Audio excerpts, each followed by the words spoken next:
எத்தனை வருஷம் தொழில் செய்தோம், எத்தனை வருஷம் நம்ம பாடுபட்டுருக்கிறோம், என்ன வளர்ச்சி இருக்குது வாழ்க்கையில். ஆண்டவர்கிட்ட கேட்கணும், தேவனே எனக்கு என்ன செய்யும் சொல்லுங்கள், ஞானத்தை தாருமையா. இருந்த தங்க டப்பா தான், தங்க டப்பா இருக்குதுயா, உள்ள தங்கம் இல்லையா. தேவனுடைய பிள்ளையாக இருக்கிறேன், தேவனுடைய பலன் இல்லை, தேவனுடைய சமாதானம் இல்லை, தேவனுடைய ஆசீர்வாதம் இல்லை, தேவனுடைய ஞானம் இல்லை, கிருபை இல்லை, அந்த பரிசுத்தாவினுடைய அபிஷேகம் இல்லை. ஏதாவது ஒன்றை எனக்கு செய்யும். எல்லாரும் வாய் தந்த ஆண்டவரை துதிப்போம். யோபின் புஸ்தகம் 28ஆம் அதிகாரம் 18வது வசனத்தில் கடைசி வரையில், யோபு 28:18 கடைசி வரை, முத்துக்களை பார்க்கலும் ஞானத்தின் விலை உயர்ந்தது. எல்லாரும் சொல்லுங்க, கொஞ்சம் சத்தமாக சொல்லுங்க. முத்துக்களை பார்க்கலும் ஞானத்தின் விலை, எல்லா மனுஷர்களை பார்க்கலும் ஞானத்தை பெற்ற மனுஷனுடைய கனம் உயர்ந்தது. அங்கே யோசிப்புக்கு பாருங்க, அப்படியே நீ அரண்மனைக்கு அதிகாரியாக இருப்பேங்கிறாரு, அப்புறம் எழுபது தேசம் முழுவதுக்கு நீ அதிபதியாக இருப்பேங்கிறாரு, அப்புறம் மோதிரத்தை கழட்டி கையில் போடுறாரு, மெல்லிய வஸ்திரத்தை உடுத்தி விடுறாரு. என்னுடைய 2வது ராகத்தில் நீ என்ன செய்ய, அப்படியே ஊர்களை வா, எகிப்து தேசம் முழுவதும் 2 சைட்லேயும் ஆளுக எக்கச்சக்கமாக வருஷம் நின்று யோசேப்பெல்லாம் கும்புறாங்க. தேவனை ஏற்றுக்கொண்ட மகனை, தேவ ஞானத்தை பெற்ற மகனை, தேவனுக்காக வாழ்ந்த மகனை எகிப்து தேசமே கும்பிடுது. எல்லாரும் வாய் தந்த ஆண்டவரை துதிப்பான். தேவனுக்கு மகிமை. தாழ்மையாக சொல்கிறேன், காலையில் கம்பெனிக்கு வேலைக்கு போவேன், ஞாயிற்றுக்கிழமை அறிவிப்பார். செவ்வாய்க்கிழமை சாயங்காலம் பெல்லோட்டில் வந்து ஜோசப் வீட்டில் காட்டேஜி மீட்டிங் இருக்குது. வியாழக்கிழமை சாயங்காலம் இடையப்பட்டியில் தங்கப்பையன் வீட்டில் வந்து காட்டேஜி மீட்டிங் இருக்குன்னு அறிவிப்பார். அங்கே கம்பெனியில் வேலை செய்துட்டு அப்படியே சில நேரங்களில் கால்நடையாக போவாங்க ஆராதனைக்கு. ஓட்டமும் நடையுமா போவேன். இடையில சில சகோதரர்கள் சைக்கிள் வந்தாங்கன்னா அப்படின்னு கையை காட்டுவேன். என்ன அப்படின்னா, எது வரைக்கும் போகிறீங்க அப்படின்னு. நான் இந்த மாதிரி தோட்டத்து வீட்டுக்கு போகிறேன், வெள்ளோட்டு பிரிவு வரைக்கும். வெள்ளோட்டு பிரிவு வரைக்கும் நான் ஓட்டுறேன், நீங்கள் உட்காருங்க, அங்கே நான் வந்து இறங்கிறேன், நீங்கள் போங்க. அப்புறம் வச்சு போட்டிக்கிட்டு வருவேன். நான் எப்படினாலும் போயே ஆகணும்டான்ட்டு அங்கே போய் நல்லா பாட்டு பாடுவேன், வசனங்களை வாசிப்பேன். சொல்கிற வசனங்களெல்லாம் ஒவ்வொன்றும் தங்க கட்டியாக எடுத்துக்கிட்டு இருப்பேன். நான் எல்லாரும் வாய் தந்த ஆண்டவரை துதிப்பான். திரும்ப இடையவட்டிக்கு போவேன். போனேன்னா ஒரு நாளைக்கு ஐயா முன்னாடி போயிடுவார், நான் பின்னாடி போவேன். சில நாளைக்கு ஐயாவுக்கு முன்னாடி போயிடுவேன். என்ன எப்படி வந்தேன் அப்படின்னு. ஏங்க ஐயா, உங்கள் மூலமாக 4 வசனங்க கர்த்தர் கொடுக்கறத கேட்கறதுக்கு அப்படியே சூறாவளி காற்று மாதிரி வந்து சேர்ந்தையா. நான் கரங்களை உயர்த்தி ஆண்டவரை துதிப்போம். கரங்களை தட்டி எல்லாரும் ஆண்டவருக்கு நன்றி செலுத்துவோம்.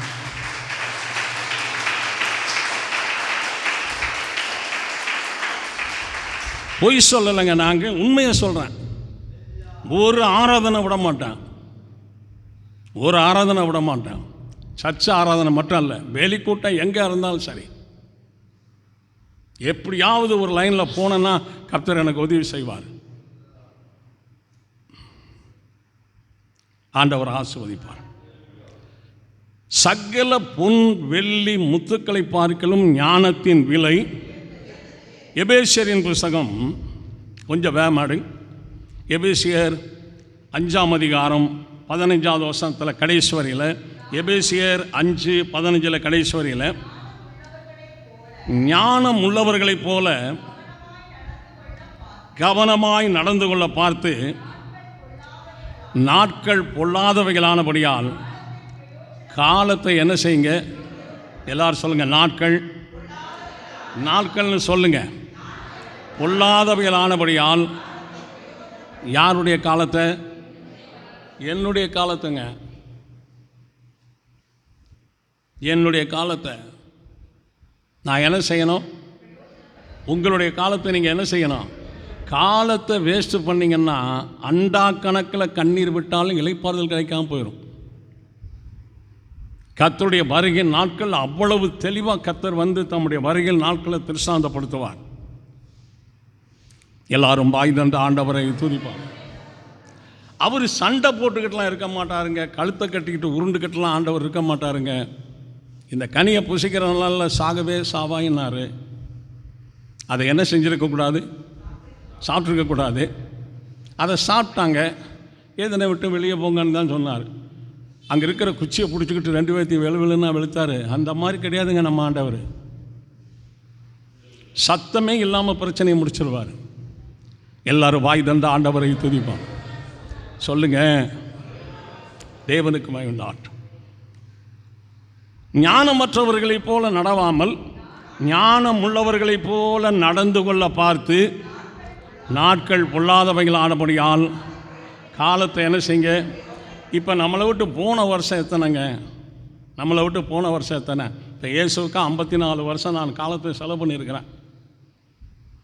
பாடின பாட்டுக்கு கணக்கு இருக்கா? பண்ணின பிரசங்கத்துக்கு கணக்கு இருக்கா? பிள்ளைகளுக்கு பேர் வச்சது, திருமணம் நடத்தி வச்சது, டெத்து ஆகி அடக்கம் பண்ணினது கணக்கு இருக்காதுங்க. 100 வேலையானாலும் சோம்பேறித்தனப்படாமல் 100 வேலையும் செஞ்சு முடிப்பேன் நான் கர்த்தருக்காக. கரங்களை உயர்த்தி ஆண்டவரை துதிப்போம். கரங்களை தட்டி எல்லாரும் ஆண்டவருக்கு நன்றி செலுத்துவோம். ஆமென்.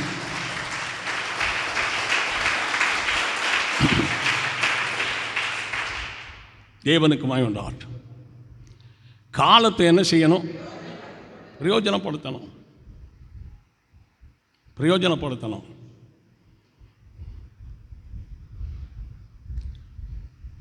60 வயசுக்கு மேலே 20 வயசுலேருந்து 40 வயசு வரைக்கும் வேலை செஞ்ச அந்த ஒரு பலனுள்ள வேலை 60 வயசுக்கு மேலே செய்ய முடியாதுங்க. 60 வயசுக்கு மேலே குழந்தை பருவமாகிற சரீரம். இப்போ 84 வயசில் நான் இப்படி செஞ்சுக்கிட்டு இருக்கிறேன். இது ஆண்டவருடைய கிருபை. எல்லாரும் வாய் தந்த ஆண்டவரை துதிப்பான்.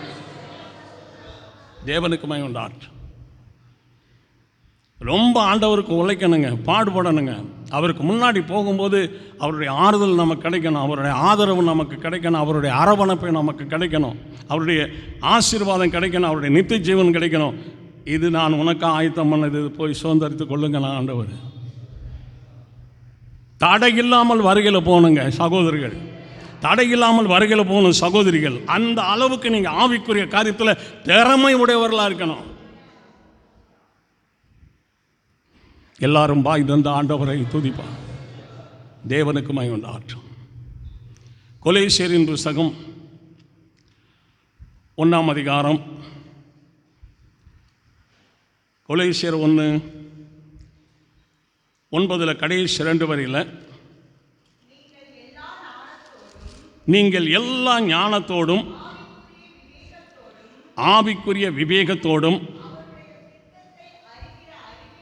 அவருடைய சித்தத்தை அறிகிற அறிவினாலே, தேவனுடைய சித்தத்தை அறிகிற அறிவில் நாம் என்ன செய்யணும்? நிரப்பப்படணும். அதுக்கு வசனம் என்ன சொல்லுதுன்னா, நீங்கள் எல்லாவித ஞானத்தோடும் ஆவிக்குரிய விவேகத்தோடும் அவருடைய சித்தத்தை அறிகிற அறிவினாலே நிரப்பப்படணும்.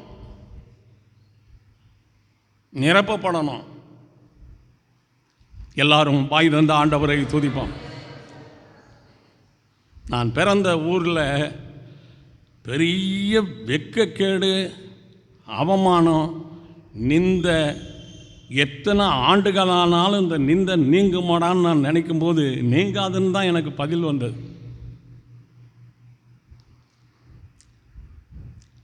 ஒரு வேளை சொல்லுவோமா, அப்படி ஒரு வார்த்தைகளை பேசினா அவன் வெட்கப்பட்டு நான் இனிமேல் சர்ச்சுக்கு போக மாட்டேன்னு சொல்லட்டும்னு சொல்லித்தான் அப்படியெல்லாம் சில கேள்விகள்லாம் கேட்டாங்க. நான் பேசாமையே மரக்கட்ட மாதிரி நான் நின்றுக்கிறேன். ஏன்னா இவ்வளவு தூரம் பேசுகிறேன், உனக்கு ஒன்றும் வெட்கம் இல்லையா அப்படின்னாரு. இல்லைண்ணே அப்படின்ன. ரோசம் இல்லை, ஒன்றுமே இல்லையா? ஒன்றும் இல்லை. நீங்கள் என்னை கிள்ளி வச்சா தான் எனக்கு வலிக்கும், நீங்கள் வாயில் பேசுறது எனக்கு என்ன வலிக்க போகுது? எல்லாரும் வாய் தந்த ஆண்டவரை துதிப்போம். அந்த ஊருக்குள்ளே போய் சத்தியம் சொல்லணும்னு என் உயிர் துடிக்குது. எப்படினாலும் போய் சத்தியத்தை சொல்லிடலாம். ஒரு நாள் பையா பாசையா வீட்டுக்கு போனேன். ஐயா அப்படின்னேன். வாப்பா அப்படின்னாரு. என்னப்பா வந்ததுன்னாரு. உங்கள்கிட்ட ஒரு முக்கியமான காரியம் பேசணும் ஐயா. சொல்லுப்பா அப்படின்னார். இந்த வாரம் ஞாயிற்றுக்கிழமை எப்படியாவது ஆராதனை முடிச்சுட்டு நான் பிறந்த ஊரில் போய் சுவிசேஷம் அறிவிக்கணும் ஐயா. கைப்பிரிதெல்லாம் கொண்டு போகணையா. ஏப்பா நல்லா யோசனை பண்ணித்தான் சொல்கிறியா? நல்லா யோசனை பண்ணேன், திரும்ப யோசனை பண்ணையா, தீர்க்கமான முடிவு எடுத்திருக்கிறையா. ஐயா நீங்கள் கூட வாங்க. கூட வர்ற சகோதரர்களுக்கும் உங்களுக்கும் எந்த ஒரு சிறு ஆபத்து கூட இல்லாத அளவுக்கு அங்கேருந்து நான் உங்களை அனுப்பிச்சிட்றேன். இந்த வார்த்தையை பேசுறதுக்குரிய தீர்மானம் நான் மட்டும்தான் எடுத்தேன், அவங்கெல்லாம் எடுக்கலை. நான் கூட்டு வந்தேன். நீங்கள் அடித்து கொலை பண்ணணும்னா என்னை அடித்து கொலை பண்ணுங்க, அவங்கள விடுங்க போகட்டும், நான் தப்பிச்சு விட்றையா, நீங்கள் வாங்கய்யா. பாஸ்டம்மா சொல்கிறாங்க, ஏப்பா எப்படிப்பா அந்த எண்ணம் உனக்கு வந்தது? போயே ஆகணுமா? தடை பண்ணாதீங்கம்மா, விட்டுருங்கம்மா, போகிறோம். சோதரான்கிட்டே வர்றார் வழிநாட்டுக்கு. ஊருக்குள்ளே போனவுடனே என்னன்னா ஆக போகுது, என்னடா சங்கடம் அப்படின்னு. இந்த தெருவில் வாங்க ஐயா, இந்த தெருவில் தான் நான் பிறந்த வீடு இருக்குது. என் வீட்டு முன்னாடியே நின்று நான் பேசினேன் ஐயா, வரட்டையா எதாக இருந்தாலும் பார்த்துக்கலாம். எல்லாரும் வாய் தந்த ஆண்டவரை துதி. போய் நின்று ட்ரம்மை மாட்டிக்கிட்டு சும்மா ஜோராக அடித்தேன். நான் பயங்கரமாக போனேன் சத்தம் போட்டு. இந்த வீட்டில் தான் நான் பிறந்தேன், உங்களுக்கு எல்லாருக்கும் தெரியும். கோவப்பட்டேன், இங்கே அநேகரை அடிச்சிருக்கேன். நான் என்ன சொன்னாலும் கேட்க மாட்டேன். நான் பிடிச்ச முயலுக்கு 3 காலம் தான் நின்னேன், தெரியுமா உங்களுக்கு? இப்போ நான் அப்படி இல்லை. ஏசு என்னை மாற்றினார், கோபத்தை மாற்றினார், அடிக்கிறத மாற்றினார், சண்டை போடுறத மாற்றினார், குடிக்கிறத மாற்றினார். ஏசு மாற்றினார். எல்லாரும் வாய் தண்ட ஆண்டவரை துதி. ஊர் அடங்க கம்ப்ளீட்டாக போட்டு முடித்தோம். வெளியில் வரும்போது ஐயா சொல்கிறார், கர்த்தர் நம்மளை காத்து கொண்டார் தம்பி. ஆமாங்க ஐயா. ஒரு திராணி நமக்குள்ளே இருக்கணும், ஒரு தைரியம் இருக்கணும். எல்லாரும் வாய் தந்த ஆண்டவரை சோதரிப்பாங்க. வாழ்கிறதுக்கு என்ன, பூமியில் வாழ்கிறதுக்கு என்ன செய்யணும், பரலோகத்தில் தெய்வத்தோடு வாழ்கிறதுக்கு என்ன செய்யணும், இதை யோசித்து நல்ல ஒரு முடிவு எடுக்கணுங்க. யோசித்து முடிவு எடுக்கணும். ஆராதனைக்கு மட்டும் வந்துட்டு போய் என்னங்க செய்கிறது? ஸ்கூலுக்கு 1 வருஷமாக நடந்து ஃபெயிலானா என்ன பிரயோஜனங்க? காலேஜுக்கு 1 வருஷம் புக்கை தூக்கிட்டு அலைஞ்சு ஃபெயிலானா என்ன பிரயோஜனங்க?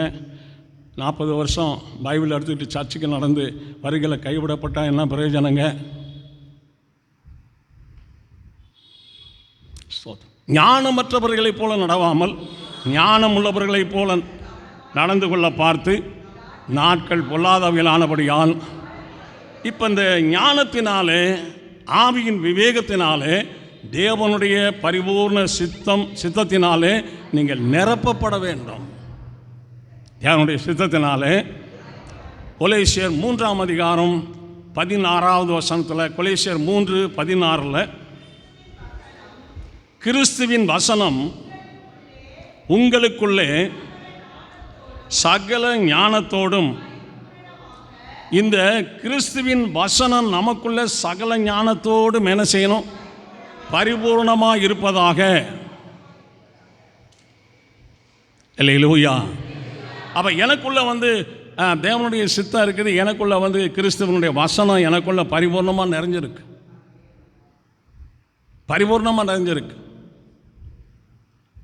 பரிசுத்தாவின் அபிஷேகம் பெறலன்னா நீங்கள் காத்திருந்து ஜெபித்த அபிஷேகத்தை பெறணும். நாட்களை நீங்கள் வேஸ்ட்டு பண்ணாதீங்க. வீட்டில் இருக்கிறவங்கள சில சகோதரிகள் மிரட்டி அடக்கி வாழ்கிறது போல், வீட்டில் இருக்கிறவங்களை சில சகோதரர்கள் மிரட்டி அடக்கி வாழ்கிறது போல் இயேசுநாதரை மிரட்டி அடக்கி வாழ்வதுக்கெல்லாம் போக முடியாது. எல்லாரும் வாய் தந்த ஆண்டவரை துதிப்போம். கரங்களை தட்டி எல்லாரும் ஆண்டவருக்கு நன்றி செலுத்துவோம். ஆமென்.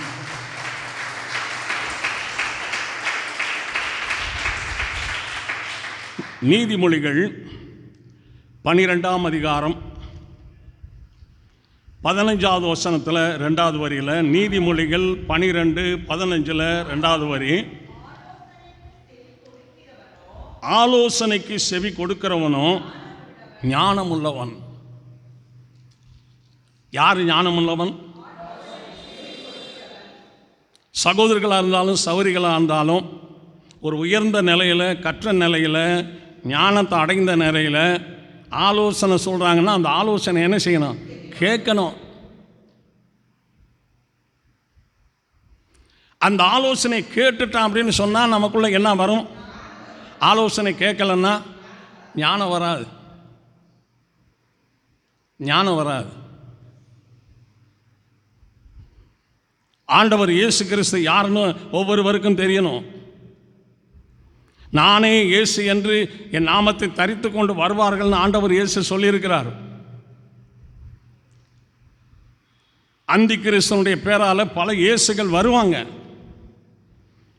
நம்முடைய ஆண்டவர் இயேசுவுக்கு தழும்புகள் இருக்கும். தழும்பு உள்ளவர் தான் நம்முடைய ஆண்டவர் இயேசு கிறிஸ்து. அவரை அறிந்திருக்கணும். அவருடைய சத்தியம் நமக்குள்ளே இருக்கணுங்க. சத்தியம் நமக்குள்ளே இருக்கணும். ஒவ்வொரு சகோதரர்களுக்குள்ளேயும் சத்தியம் இருக்கணும். ஒவ்வொரு சகோதரிகளுக்குள்ளேயும் சத்தியம் இருக்கணும். நீங்கள் வீட்டில் பைபிள் வாசித்து சத்தியத்தை அறியணும். பிரசங்கத்தில் தூங்காமல் விழிப்பா வசனத்தை கேட்டு நீங்கள் சத்தியத்தை அறியணும். தூங்குனீங்கன்னா அது உங்கள் இஷ்டங்க. அவர் வசனம் கேட்கறதுக்கு என்ன பலன் கொடுக்கணும், தூங்கிறதுக்கு என்ன பலன் கொடுக்கணும்னு அவருக்கு தாங்க தெரியுது, உங்களுக்குன்னு எனக்கு தெரியாதுங்க. கரங்களை தட்டி எல்லாரும் ஆண்டவருக்கு நன்றி செலுத்துவோம். ஆமென்.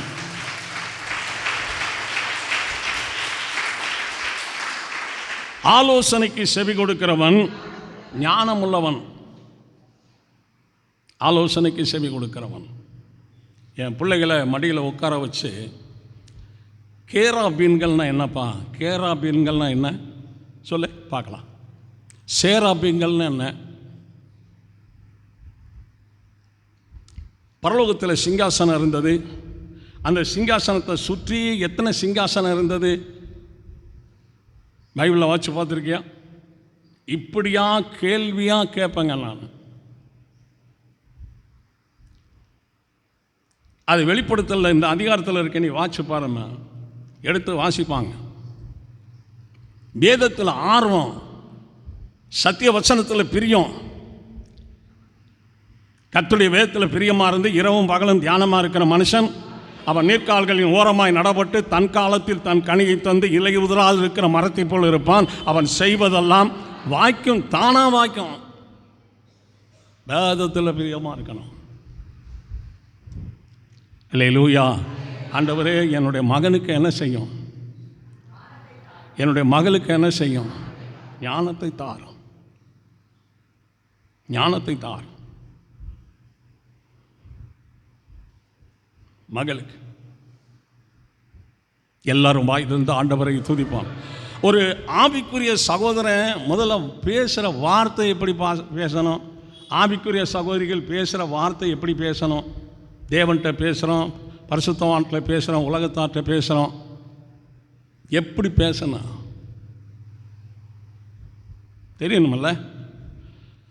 சரீர வாழ்க்கை, ஒரு பரிசுத்தவான் சரீர வாழ்க்கை எப்படி அமைக்கிறது? குடும்பத்தாரோடு சேர்ந்து. ஒரு பரிசுத்தவான் ஆவிக்குரிய வாழ்க்கை எப்படி அமைக்கிறது? தேவனோடு சேர்ந்து. அனுபவம் இருக்குங்க, தெரியறதில்லை. நீச்சல் தெரியாத ஒரு மனுஷனை தண்ணியில் தள்ளி விட்டால் என்ன செய்வான்? ஆராதனை செய்ய தெரியாத ஆட்கள், ஜெபிக்க தெரியாத ஆட்கள், பாட தெரியாத ஆட்கள், தேவனை ஏற்றுக்கொள்ளுகிற விதத்தின் முறைகள் தெரியாதவர்கள் எல்லாரும் வாய் தந்த ஆண்டவரை துதிப்பான். அதை கற்றுக் கொடுக்கணுங்க, கற்றுக் கொடுக்கணும். நம்ம சத்தியத்தில் திறமை உள்ளவர்களாக இருந்தால் குடும்பத்தில் உள்ள அத்தனை பேரையும் சத்தியத்துக்குள்ளே கொண்டு வந்துடலாம். சகோதரிகள் திறமை உள்ளவர்களாக இருந்தால் வீட்டில் இருக்க எல்லாத்தையுமே கொண்டு வந்துடலாம். சத்தியத்தை அறிவீர்கள், நானே வழியும். அதுதான் ஆண்டவர் இயேசு சொன்னார். தெளிவு இருக்கணுங்க. நான் பரம்பரை கிறிஸ்தவன் கிடையாது. கர்த்தருக்கு விரோதமாக வாழ்கிற குடும்பத்தில் பிறந்து வளர்ந்தவன். நான் இடையில தான் இந்த இது கிடைச்சது. இந்த அளவுக்கு வளர்ந்துருக்கிறேன்னா இதில் எவ்வளோ நான் முயற்சி பிரயாசம் பட்டிருக்கேன்னு பாருங்கள். எதில் இருக்கிறோமோ அதில் செத்தவங்களாக இருக்கக்கூடாது, சோடையாக இருக்கக்கூடாது, சோம்பலாக இருக்கக்கூடாது. 100 பேர் இருக்காங்கன்னா 100 பேர்த்தில் ஃபஸ்ட்டாக தேறி வர என்ன செய்யணும், அதுதாங்க முயற்சி. எல்லாரும் வாய் தந்த ஆண்டவரை துதிப்போம், அதுதான் முயற்சி. தேறி வரணும். தாழ்மையாக சொல்கிறேங்க, மன்னிக்கணும். நான் சுவிசேஷ ஊழியத்திற்காக கர்த்தர் வேறு பிரித்த போது பல இடங்களில் போய் செய்தி கொடுத்துட்டு, சத்யநேசன் சொல்லி ஒருத்தர் ஒரு ஸ்டுடியோ வச்சுருந்தார். ஒரு 15 நாளைக்கு ஒரு தடவை அங்கே ஸ்டுடியோவுக்கு வருவேன். அப்போது சில சகோதரர்களோடு சேர்ந்து உட்காந்து சில ஆவிக்குரிய காரியங்களை பேசுவோம். அப்படிப்பட்ட நிலைமையில் ஒரு நாள் சாயங்காலம் சர்ச்சில் ஐயாவை பார்க்கலான்னு வந்தேன். அப்படியே பேசிக்கிட்டே இருந்துட்டு, நானும் அன்றைக்கி சர்ச்சில் அட்டன் பண்ணிட்டு போகிறேயா அப்படின்னு. ஆமாம், அவர் சொல்கிறாரு, இங்கே மேலே வந்து உட்கார் அப்படின்னார். ஐயா தயவு செய்து வேணாம் ஐயா, நீங்கள் உட்காருங்க ஐயா, நான் எப்பயும் போல் நான் உட்கார இடத்துல உட்காந்துக்கிறேன். நீ வாப்பா, நீ உன்னில் இருக்கிற அபிஷேகம் எனக்கு என்ன தெரியாதா, வந்து உட்காரு அப்படின்னார். சங்கடப்பட்டுக்கிட்டே இருந்தேன். கீழ்ப்படியணும்ல அப்படின்னாரு. எந்திரிச்சு போய் டாக்குன்னு உட்காந்துட்டான். இன்றைக்கி செய்தி நீ கொடு, நான் கேட்குறேன் அப்படின்னாரு. ஐயா நீங்கள் என்னையாவது ஊருக்கு போனீங்கன்னா, வெளியில் போனீங்கன்னா சொல்லுங்கள், நான் செய்தி கொடுக்குறேன். உங்களை வச்சுக்கிட்டு நான் எப்படியா செய்தி கொடுக்கறது? பேசுப்பா, நீ பேசுனங்க. தலைமை சபையில் ஐயா பெரியவர் இருந்த காலத்தில் என்னை அபிஷேகம் பண்ணுற அன்னைக்கு செய்தி கொடுக்கறதுக்கு உனக்கு கிருபை இருக்கா, அபிஷேகம் இருக்கான்னு நான் பார்க்கணும். ஒரு 15 நிமிஷம் உனக்கு தருவேன், நீ உன் சாட்சி, ஊழிய அழைப்பு, செய்தி 3ஐயும் 15 நிமிஷத்தில் பேசு அப்படின்னார். கைகாலெலாம் நடுக்குது. இவங்கெல்லாம் வேத பண்டிதர் மாதிரி. இது என்னடா இந்த மாதிரி இருக்குது, எலியை பிடிச்சி யானை காதில் கட்டி விட்ட கதையாக பண்ணிவிட்டாரு அப்படின்ட்டு ஒரு ஆலோசனை பண்ணேன். இதுக்கு தப்பை என்ன செய்யணும் அப்படின்னு. யார் வளர்த்தியாக இருக்கிறாங்களோ அவங்களுக்கு நேர் பின்னாடி நம்ம உட்காந்துக்க வேண்டியது. நம்ம தலையே அவருக்கு தெரியாது. அவர் வாட்டில் விறுவிறுன்னு ஆராதனை நடத்துவார், பாட்டு பாடுவாங்க, கர்த்தருக்கு காணிக்கை செலுத்துவாங்க. அதுக்கப்புறம் செய்தி கொடுத்துருவார். செய்தி முடிஞ்ச பிறகு தலையை காமிப்போம், ஆர்டினேஷன் பண்ணி விட்டுறாரு எப்படி அப்படின்னு சொல்லி ஒரு ஐடியா பண்ணிட்டு போய் வளர்த்தியான ஆளுக்கு பின்னாடி உட்காந்துருந்தேன். அது பாட்டெல்லாம் முடிச்சுட்டு சாட்சியெல்லாம் கொடுத்துட்டு, திண்டுக்கல்லேருந்து தம்பி டேவிட் வந்திருக்கிறாரு, அவருக்கு ஆர்டினேஷன் பண்ணணும். இப்போ அவர் வந்து ஒரு 15 நிமிஷம் நம்முடைய மத்தியில் பேசுவாருங்கிறார். ஐயோ என்னடா இவர் இப்படி இருக்கிறாரு, பயந்து போயிட்டேன் பாருங்க. அப்புறம் போய் ஆண்டவர்கிட்ட ஜெபத்தை பண்ணிட்டு நின்றுட்டு, தேவனுடைய மனுஷனாகிய எலியா கர்மேல் பருவத்தில் ஏறி தன்னுடைய தாடை முழங்காலில் மோதும் அளவுக்கு தன்னை தாழ்த்தி ஜெபித்த போது சமுத்திரத்திலிருந்து ஒரு உள்ளங்கை மேகம் எழும்பினது. அந்த மேகம் உலகெங்கும் மேகமாய் மாறியது. அந்த மேகம் கார்மேகமாய் மாறியது. அந்த மேகத்தில் மின்னல் உண்டானது. அந்த மேகத்தில் இடி உண்டானது. அந்த மேகத்தில் பெரிய மலை உண்டாயிற்று. இப்படி வரிசையாக பிடிச்சி பேசினான். பேசிட்டு திரும்பி போய் பார்த்தேன். இன்னொரு 15 நிமிஷம் எக்ஸ்டன் பண்ணிக்கன்னார். எல்லாரும் வாய் தந்த ஆண்டவரை துதிப்போம். சிங்கத்துக்கு பிறந்த சிங்கக்குட்டி எதுவாக இருக்கணும், கோலையாக இருக்கக்கூடாதுங்க. அவர் ராஜசிங்கம், அவருடைய பிள்ளைகள் நாம். சிங்கம் போல தான் நம்ம செயல்படணும். இதை செய்ய முடியாது எனக்குன்னு சொல்லவே கூடாது. என்னை பலப்படுத்துகிற கிறிஸ்துவினாலே ஆலோசனை கேட்கிறவன். யோபு 36ஆம் அதிகாரம், யோபு 36:12 வசனத்தில்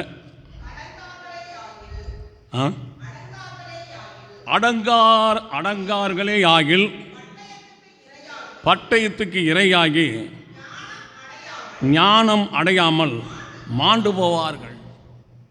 அவருடைய பலத்த கரத்துக்குள் என்ன செய்யணும்? அடங்கி இருக்கணுங்க.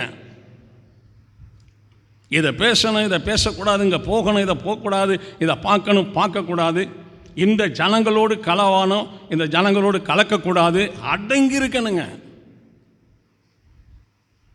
எல்லாரும் வாய் தந்த ஆண்டவரை துதிப்பாங்க. அப்படி அடங்கலைன்னா எதுக்கு இரையாவாங்க? பட்டயத்துக்கு இரையாகி ஞானம் அடையாமல் மாண்டு போவார்கள். சர்வ சிருஷ்டி உயிருள்ள அத்தனை இனங்களுக்கும் ஞானத்தையும் அறிவையும் தந்திருக்கிறார் ஆண்டவர் இயேசு. நமக்கும் ஆண்டவர் என்ன செய்வார்? ஞானத்தை தருவார், ஞானத்தை தருவார். அதில் நாம் சிறந்து விளங்கணும். எல்லாரும் பாய் தந்த ஆண்டவரை துதிப்போம். சிறந்து விளங்கணுங்க. கஷ்டங்கள் இருக்க தான் செய்யும். கஷ்டத்துக்காக இயேசுவை விட முடியுமா? சோதனைக்காக இயேசுவை விட முடியுமா? பிரச்சனைக்காக இயேசுவை விட முடியுமா? ஒரு தனிப்பட்ட மனுஷன் மிரட்டுறதுக்காக உருட்டுறதுக்காக இயேசுவை விட்டுற முடியுமா? இல்லை குடும்பத்திலே ஒரு பிரச்சனை, குடும்பத்திலே ஒரு பிரிவினை வந்தால் இயேசுவை விட்டுற முடியுமா? இயேசுவை விடுறதும் உயிரை விடுறதும் ரெண்டு ஒன்று தானே. கரங்களை உயர்த்தி ஆண்டவரை துதிப்போம். கரங்களை தட்டி எல்லாரும் ஆண்டவருக்கு நல்ல கம்பீரமாய் மகிமைப்படுத்துவோம். ஆமென்.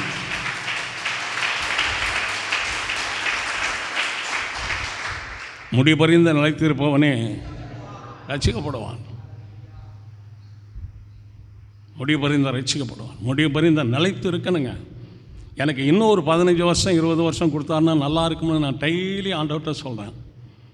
நான் ஜெபம் பண்ணும்போது, தனி ஜெபம் பண்ணும்போது ஆண்டவர்கிட்ட சொல்லுவேன், தேவனே, நான் மரிக்கிறதுனால எனக்கு எந்த பிரயோஜனமும் கிடையாது. நான் மரித்து போனேன்னா உங்களுக்கும் பிரயோஜனம் கிடையாது. நான் உயிராக இருந்தேன்னா ஆண்டோடைய வசனத்தை பேசுவேன். தயவு செய்து நான் பூமியில் உயிராக உமக்காக உயிராக இருக்கிறதுக்கும் வசனங்கள் பேசுறது ஆண்டோடைய திருவுள்ளத்துக்கு ஏற்றதாக இருக்குமானால் எனக்கு நாட்களை தாரும், என்னை பலப்படுத்தும் சொல்லி கேட்பான்.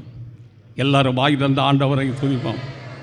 2025ஆம் ஆண்டுக்குள்ளே பிரவேசிப்பது அதிக நிச்சயம். அந்த ஆண்டு கிடைச்சுன்னா அந்த ஆண்டையும் சோம்பல் ஆண்டா, விலகின ஆண்டா, ஆசரிக்கை ஆண்டா நம்ம ஆக்கக்கூடாது. காலத்தை என்ன செய்யணும்? பிரயோஜனப்படுத்தணும். இன்னும் எத்தனை வருஷம் இருக்குன்னு நமக்கு என்ன தெரியும்? போன வருஷம் எவ்வளவு? பிறந்த தேதி நமக்கு தெரியும், முடிவு தேதி தெரியாது. நம்மளை விட்டு போன வருஷம் எத்தனை, மீதி இருக்கிற வருஷம் எத்தனை தெரியுமா? இருக்கிறதையாவது பயன்படுத்தலைன்னா நம்மளை மாதிரி ஒரு அபத்தவாளி யாராவது இருப்பாங்களா உலகத்தில்? எல்லாரும் பாய் தந்த ஆண்டவரை துதிப்பான். பிரசங்கி 10ஆம் அதிகாரம் 10வது வசனத்தில் கடைசி வரியில், பிரசங்கி 10:10 கடைசி வரியில்,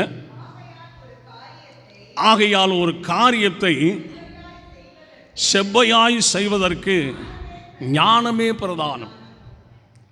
பொன்னை பார்க்கலும் வெள்ளியை பார்க்கலும் ஞானத்தின் விலை உயர்ந்தது.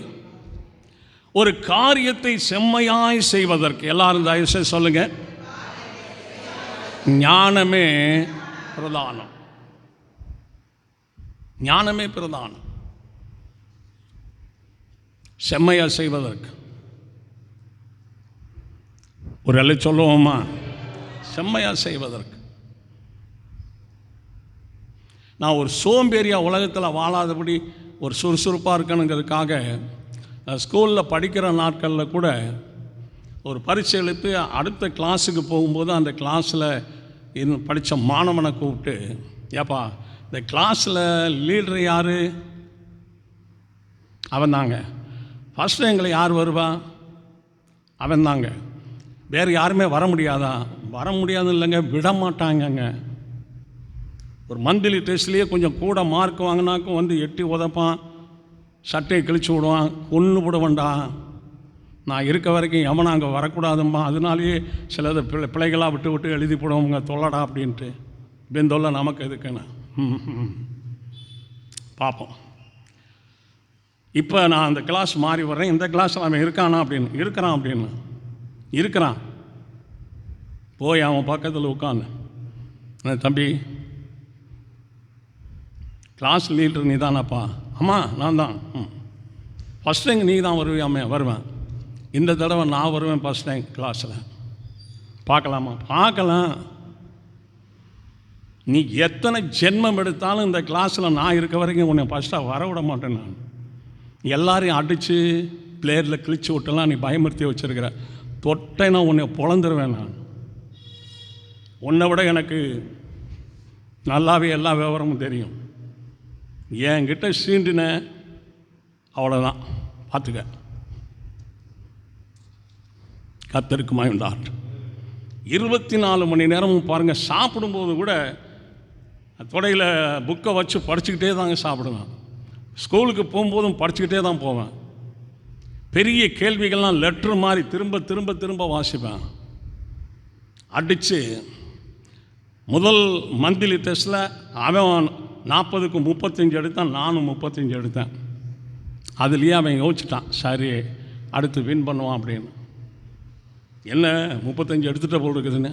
நீயும் 35 எடுத்துகிட்ட போல் இருக்குதுன்னு. ஏய், முறைக்கிற வேலை, விரட்டுற வேலை, கை நீட்டுற வேலை வச்சுக்க. வெட்டி போட வேண்டாம் அவன் வீட்டு வாசல்லே கையை. நான் யாருன்னு உனக்கு தெரியாது. அன்பாக இருந்தால் நான் அளவுக்கு மேலே அன்பாக இருப்பேன். நீ சீரனைன்னா நீ 100 மடங்கு சீரனா 1000 மடங்கு சீரிடுவேன் நான். ஆகிறது. அதே போல் கிளாஸில் ஃபஸ்ட்டாக வந்தேங்க நான்.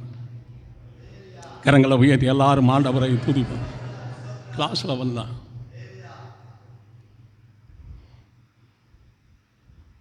விட மாட்டேங்க. தொழில் செய்கிறேன் அப்படின்னு சொன்னால் அந்த தொழிலே யார் வளர்ச்சி பெற்ற தொழிலாளின்னு பார்த்தா அங்கே போய் சொல்லுவான், உன்னை நான் வின் பண்ணுவேன் அந்த கம்பெனியில். ஏன்னா சோம்பேறியாக நம்ம வேலை செய்யக்கூடாதுல்ல. அப்படி இருந்தால் தானே ஸ்பீடாக வேலை செய்ய நமக்கு வரும். தேவனுடைய பிள்ளைகள் எந்த தொழில் செய்தாலும் தொழிலில் யார் முன்னணன்னா தேவனுடைய மனுஷன்தான் முன்னணன்னு சொல்கிற அளவுக்கு நீங்கள் எல்லா வகையிலும் வளர்ச்சி பெறணும். பாருங்கள், எல்லாரும் வாய் தந்த ஆண்டவரை துதிப்போம். ஸ்தோத்திரம். யாக்கோப்பின் புஸ்தகம் கொஞ்சம் வேகமாடு. யாக்கோப்பு 3ஆம் அதிகாரம்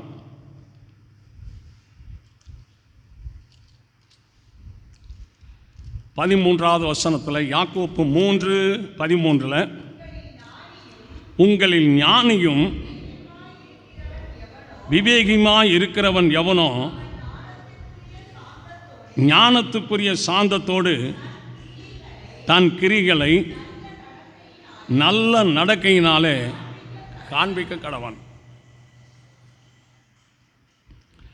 அவன் ஞானத்துக்குரிய சாந்தத்தோடு. கர்த்தருடைய பிள்ளைகள் கவனிங்க, ஞானம் இருக்குன்னா அதுக்குள்ளே என்ன இருக்கணும்? சகோதரிகளுக்குள்ளே இருக்கிறீங்களான்னு பாருங்கள். பிள்ளைகள்லாம் அமைதியான பிள்ளைகளாக வளர்க்கணும். பையனாக இருந்தாலும் சரி, நமக்கு வர்ற கோபத்தில், நமக்கு வர்ற ஆத்திரத்தில் பிள்ளைகளை போட்டு திட்டுன்னு திட்டி கடப்புடான்னு பேசி அவங்களும் அதே பழக்கத்துக்கு நம்ம வளர்த்து விட்டுறக்கூடாது.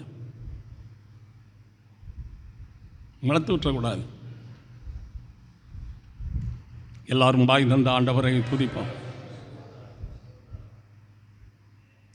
குடும்பத்தை கட்டி காக்கணுங்க. பறவைகள் கூட முட்டை இட்டுட்டு பேசாமல் போகிறதில்ல. அடக்காத்து 22 வருஷமாக கடந்து, 22 நாள் கடந்து அடக்காத்து அதை குஞ்சு பொறிச்சு கழுகு தூக்காமல் எப்படி பாதுகாக்குது பாருங்கள். ஒரு பறவைகளே தன்னுடைய குஞ்சுகளை பாதுகாக்கனா கர்த்தருடைய பிள்ளைகள் நம்ம பிள்ளைகளை நல்லா வளர்க்கணுங்க. பிள்ளைகளை வளர்க்குறதுக்கு நமக்கு சிறந்த ஞான, அறிவு, பொறுமை இருக்கணும். வளர்ந்த பிள்ளைகளுக்காக சொல்ல, சின்னதாக வளர்ந்துக்கிட்டு இருக்கிறதுக்கு சொல்ல. எல்லாரும் பாய் தந்த ஆண்டவரை துதிப்போம். வளர்க்கணும். நம்ம காலத்துக்கு பிறகு நம்ம பிள்ளைங்க கர்த்தரை ஆராதிக்கணும். இப்போ கிறிஸ்துவங்களை நான் மறைச்சிட்டேன்னா அவர் இருக்க வரைக்கும் அந்த பிள்ளைகள்லாம் இருந்தாங்க, அப்புறமா ஆளுக்கு ஒரு தேசியாக போயிடுச்சு. அந்த பேச்சே இருக்கக்கூடாதுங்க. உயிரை பணைய வச்சு ஜெபிச்சு பிள்ளைகளை கரெக்ட் பண்ணணும்.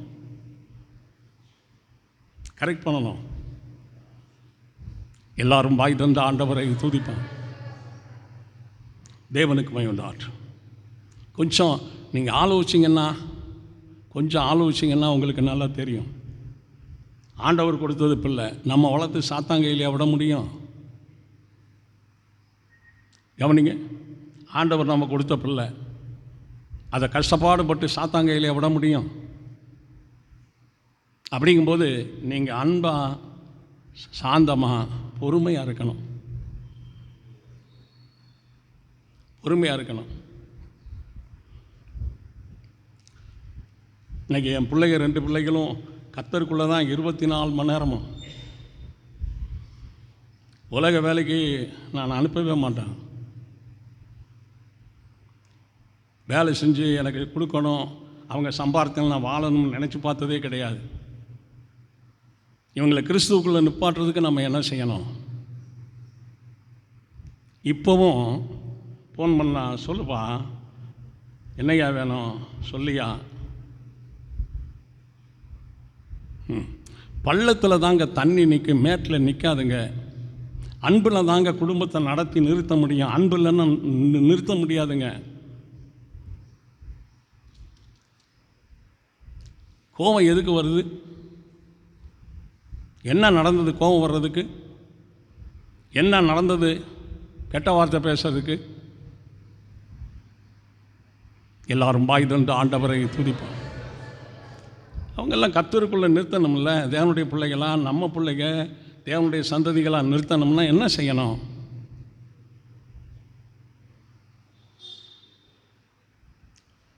கர்த்தருடைய பிள்ளைகள் எல்லாருக்கிட்டையுமே நான் 54 வருஷத்தில் ஒருத்தர்கிட்ட ஒரு நாள் கூட நான் கோவிச்சதே கிடையாது. என் பிள்ளைகள்கிட்ட ஒரு நாள் கோவிச்சதே கிடையாது. என்னுடைய வார்த்தையால் என் பிள்ளைங்க கண் கலங்கினதே கிடையாது, ஒரு நாள் கூட. ஒரு நாள் கூட. இவங்க ஆண்டவர் கொடுத்த பிள்ளைகள், ஆண்டவர்கிட்டயே ஒப்படைச்சிடணும். ஆண்டவருக்காக வாழட்டும், பிரயாசப்படுங்க. முடியாது ஒன்றுமே கிடையாது. என்கிட்ட 10 பிள்ளைகள் இருந்தால் 10யுமே கர்த்தருக்குள்ளேயே என்னென்ன செய்யணும்னு வகையறுத்து செஞ்சிருவேன். கவனிங்க பிரதர், எல்லோரும் வாய் தந்து ஆண்டவரை துதிப்போம். ஏன் நம்ம பிள்ளைகள் நமக்கும் பிரயோஜனம் இல்லாமல் தெய்வத்துக்கும் பிரயோஜனம் இல்லாமல் இருக்க வேதனை இல்லையா நமக்கு? அதை எப்படி வளர்க்கணும்? ஆண்டவர் 15 வயசு பையனைவா நம்ம வீட்டுக்குள்ளே அனுப்புனார். அப்பா அம்மானு பேசக்கூடாத குழந்தையாக தான் நம்ம கொடுத்தாரு. குழந்தையிலிருந்து வளர்த்துருந்தால் நேரம் எப்படி வளர்த்துருக்கலாம்? எப்படி வளர்த்துருக்கலாம்? எல்லோரும் வாய் தந்த ஆண்டவரை துதிப்பான். ரொம்ப பாரத்தோடு இந்த வார்த்தையை நான் சொல்கிறேன், பாரத்தோடு சொல்கிறேன். எக்கச்சக்கமான கிறிஸ்தவ குடும்பங்களில் இருக்கிற பிள்ளைகள் தாய் தகப்பனுக்கு தெரியாமலே மேரேஜை பண்ணிடுறதுங்க. தாய் தகப்பனுக்கு தெரியாமலே ஒரு பையனோட பழகி கர்த்தருக்கு விருப்பமில்லாத குடும்பங்களில், கர்த்தர் வெறுக்கிற குடும்பங்களெல்லாம் பழகி மேரேஜ் பண்ணிட்டு போயிடுறாங்க. மேரேஜில் தான் கிறிஸ்தவர்கள் ரொம்ப தடுமாறுறாங்க. இன்றைக்கி நான் 2 பிள்ளைகளுக்கு மேரேஜ் பண்ணுறீங்கன்னா சத்தியத்தின்படி. எல்லாரும் வாய் தந்த ஆண்டவரை துதிப்பான். கரங்களை தட்டி எல்லாரும் ஆண்டவருக்கு நன்றி செலுத்துவோம். ஆமென்.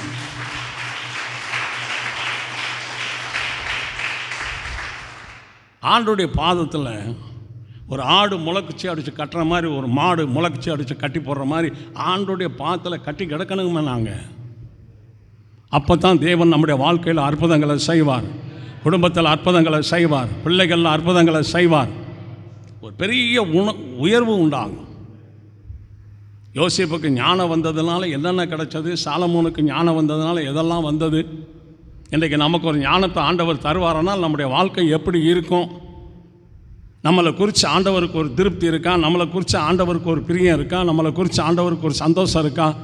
நம்மளை குறித்து ஆண்டவருக்கு ஒரு நம்பிக்கை இருக்கா? அவங்க கடைசி வரைக்கும் நிற்பாங்க, ஆராதிப்பாங்க, வரிக்கு ஆயத்தப்படுவாங்க, பரலோகம் வரைக்கும் வந்து சேர்ந்துருவாங்கங்கிற நம்பிக்கை ஆண்டவருக்கு இருக்கா? நம்மளை குறித்து கொஞ்சம் யோசிக்கணும். எல்லாரும் வாய் தந்த ஆண்டவரை துதிப்பாங்க. கொஞ்சம் யோசிக்கணும். பாரு, இந்த பனிக்காலத்தில் எந்திரிக்கிறது மிக பெரும் கஷ்டம். இன்றைக்கு கூட காலையில் 3:30 மணிக்கு எந்திரிச்சு செய்ய வேண்டிய வேலையெல்லாம் செய்துட்டு வந்திருக்கேன் நான். ஏன் நைட்டில் ஒரு 5 மணி நேரம், மிஞ்சி போனால் 6 மணி நேரம் உடனே எந்திரிச்சிருவேன் நான். கரங்களை உயர்த்தி எல்லாரும் ஆண்டவரை துதிப்போம். ஏன்னா நான் மறிச்சிட்டேன்னு சொன்னால் என் தெய்வத்துக்கு பூமியில் நான் ஒன்றும் செய்ய முடியாமல் போயிடும். உயிரோடு இருக்கும்போது ஏதாவது ஒன்று செய்யணுமே. தேவனுக்குமே உண்டாகட்டும். நீதிமொழிகள் 1ஆம் அதிகாரம், கொஞ்சம் வேமாடுங்க, சீக்கிரம் முடிச்சிடலாம். நீதிமொழிகள் 1:7 வசனத்தில், நீதிமொழிகள் 1:7 கர்த்தருக்கு பயப்படுதலே ஞானத்தின் ஆரம்பம், மூடன் ஞானத்தையும் போதகத்தையும் அசட்டை பண்ணுகிறான். இன்றைக்கு அநேக சகோதரர்கள் அநேக சகோதரிகள் ஞானத்தையும் போதகத்தையும் அது கிடைக்குதுன்னா என்ன, இதை கேட்குறதுனால என்ன வந்துட போகுது? இதை கேட்டால் தான் பரலோகத்துக்கு போக முடியுமா? இதை கேட்டால் தான் பெரிய ஆசீர்வாதம் வருமா?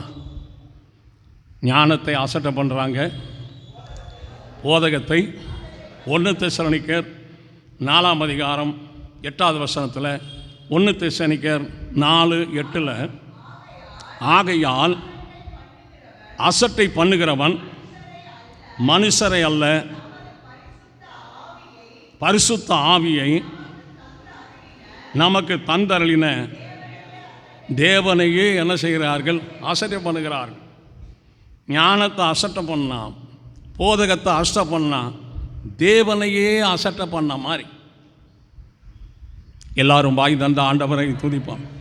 அதை உத்து நோக்கி கவனிக்கணுங்கம்மா. இந்த வசனத்துக்கு இந்த அர்த்தம் இருக்குது, இந்த வசனத்துக்கு என்ன, அடுத்த வசனத்துக்கு என்ன அர்த்தங்கள் வகையறித்து பார்க்கும்போது தான் சத்தியங்கள் நமக்கு கிடைக்கும். நீதிமொழிகள் 8ஆம் அதிகாரம் 33வது வசனத்தில், நீதிமொழிகள் 8:33 நீங்கள் புத்தியை கேட்டு ஞானம் அடையுங்கள், அந்த புத்தியை விட்டு விலகாதிருங்கள், ஞானத்தை விட்டு என்ன செய்யாதீங்க? விலகாதிருங்கள்.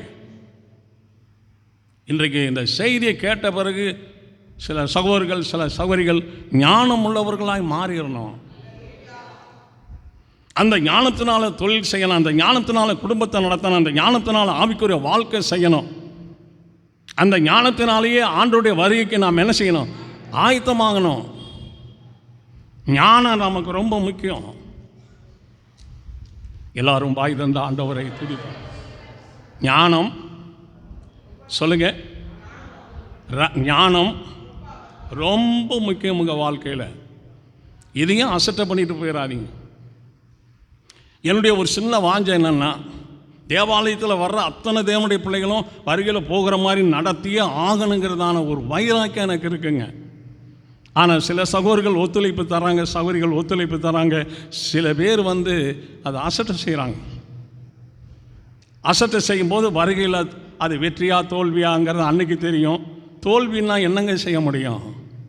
ஒரு தடவை ஃபெயில் ஆகிட்டோம்னா அடுத்த தேர்வில் எழுதி பாஸ் பண்ணிடலாம். ஒரு தடவை ரகசியவர்களை கைவிட்டால் இன்னொரு ரகசியவர்கள் இல்லையே, இதிலேயே நம்ம சரியாகி போயிடணுமே. எல்லாரும் வாய் தந்த ஆண்டவரை துதிப்போம். 1 சாமுவேல்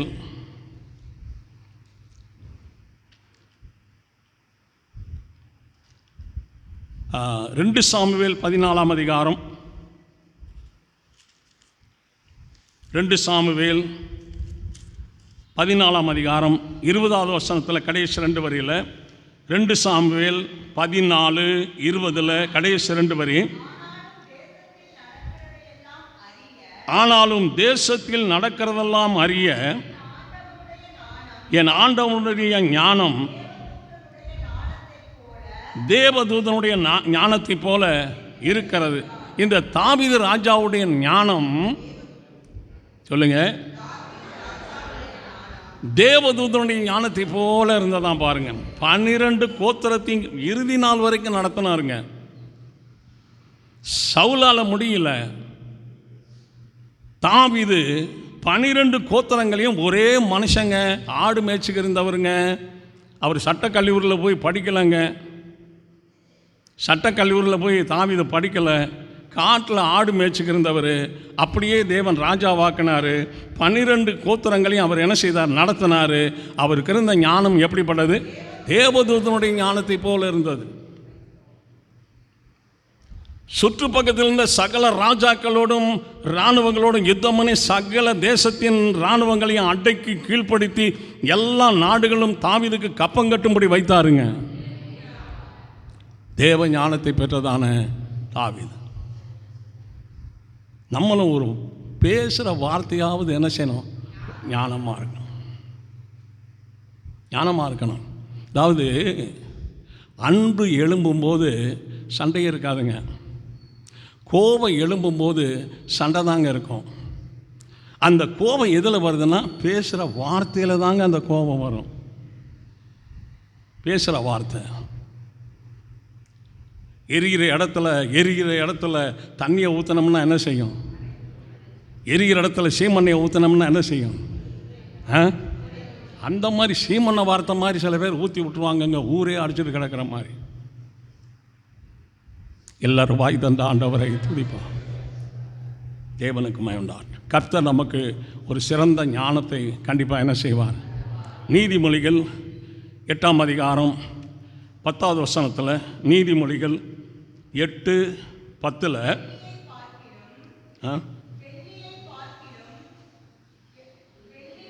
வெள்ளியை பார்க்கிலும் என் புத்திமதியையும் பசும் பொன்னை பார்க்கிலும் ஞானத்தையும் அங்கீகரியுங்கள். வெள்ளியை பார்க்கிலும் என் புத்திமதியையும் பசும் பொன்னை பார்க்கிலும் என் ஞானத்தையும் அங்கீகரிங்கள், ஏற்றுக்கொள்ளுங்கள் என்று சொல்றார். ஏற்றுக்கொள்ளுங்கள். நம்ம குடும்பம் ஒரு ஞானமுள்ள குடும்பமாக இருக்கட்டும். நம்முடைய வீட்டில் உள்ளவர்களால் ஞானம் பெற்றவர்களாக இருக்கணும். ஆண்டவர் ஞானத்தினாலே வானம் பூமி எல்லாவற்றையும் சிருஷ்டித்தார். அவருடைய ஞானத்தை எடுத்தோம்னு சொன்னால் ரொம்ப அதிகமாக போகும். கண்ணீரோடு ஜெபிக்கணும். இன்றைக்கி 10 வேலை 15 வேலை, வேலைக்கு சேர வேலையை விட்டு நிற்க, வேலைக்கு சேர வேலையை விட்டு நிற்க நிறையா பேர் அப்படிப்பட்ட சூழ்நிலையில் போகிறாங்க. குடும்பத்துக்குள்ளே ஞானம் இல்லை, தெய்வத்துக்கு நமக்கும் ஞானமான காரியங்கள் இல்லை. ஆண்டவர் சமாதானமுள்ள குடும்பங்களில் தான் ஆண்டவர் கிரியை செய்வார். பரிசுத்தமுள்ள குடும்பத்தில் தான் ஆண்டவர் இடைப்படுவார். பிரச்சனை குடும்பத்தில் இருந்தால் அங்கே வரமாட்டார். பிரிவினை குடும்பத்தில் இருந்தால் அங்கே வரமாட்டார். குடும்பத்துக்குள்ளே ஓயாத சண்டை இருந்தாலும் வரமாட்டார். மாற்றங்கள் இருக்கணும். தேவனுடைய பிள்ளைகள் இருக்கிற ஏரியாவில் இருக்கிற இடத்துல அமைதியாக இருந்தே நீங்கள் வாழ்ந்து பழகுங்க. அமைதியாக இருந்தே வாழ்ந்து பழகுங்க. முயற்சி பண்ணுங்க, முடியும். அல்லேலூயா. முயற்சி பண்ணுங்க, முடியும். சோதரம். சங்கீதம் 119, சங்கீதம் 119 100வது வசனத்தில்,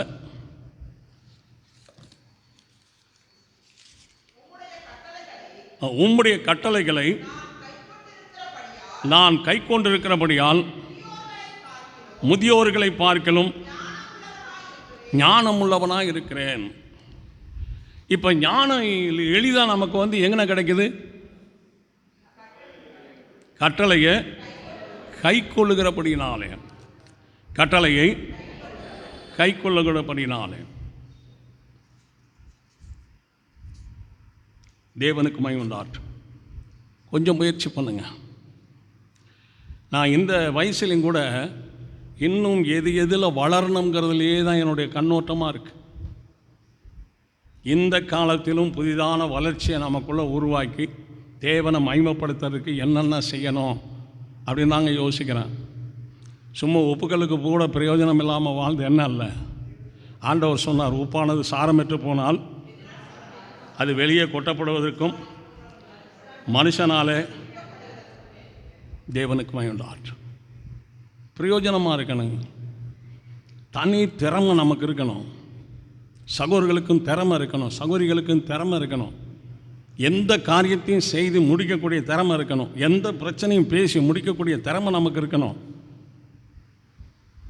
எல்லாரும் வாய் திறந்து ஆண்டவரை துதிப்போம். நம்ம வீட்டில் சமாதானம் இருந்தால் கர்த்தர் கண்டிப்பாக அங்கே இருப்பார். குடும்பத்தில் ஐக்கியம் இருந்தால் கண்டிப்பாக இருப்பார். குடும்பத்தில் பரிசுத்தம் இருந்தாலும் கண்டிப்பாக வருவார். குடும்பத்தில் அன்பான கிரிகள் இருந்தாலும் கர்த்தர் வருவார்.